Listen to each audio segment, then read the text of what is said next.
पिछले दशक में हमने समाज के सभी वर्गों की चिंता की है, फिर चाहे वो हमारे शेड्यूल कास्ट भाई हैं, फिर चाहे वो हमारे ओबीसी भाई हैं, फिर चाहे वो हमारे ट्राइबल भाई हैं, सबकी हमने चिंता की है।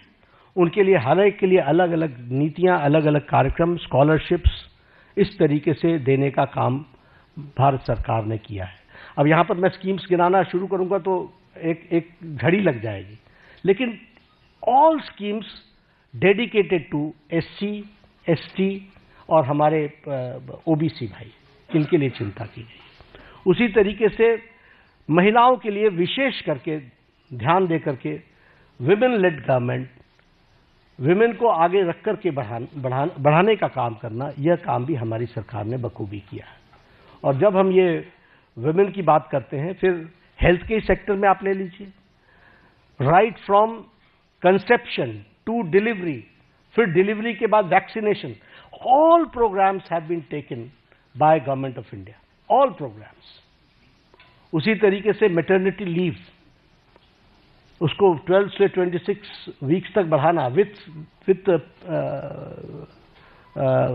सैलरी, विथ पेमेंट, और उसके साथ साथ बच्चे पैदा होने पर उनको मातृवंदना में योजना के साथ फाइनेंशियली सपोर्ट करना, ये सारी चीजें बताती है।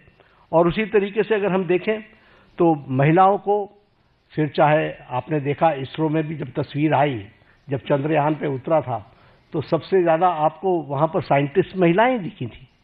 अगर आप देखें तो पायलट्स बनाने से लेकर के, आर्मी में कमीशन देने से लेकर के, एनडीए में भर्ती से लेकर के, अभी एनडीए से भी पास आउट हो गए हमारे गर्ल स्टूडेंट्स, गर्ल कैडेट्स, सैनिक स्कूल में ऑल 73, 76 हमारे जो सैनिक स्कूल्स हैं, 73 सैनिक स्कूल्स, उसमें उनको एडमिशन मिलना।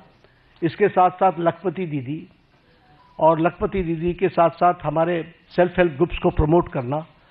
तो समाज के जो वर्ग जिनको थ्रस्ट देना चाहिए था, वो थ्रस्ट देने का काम 11 साल में हुआ है।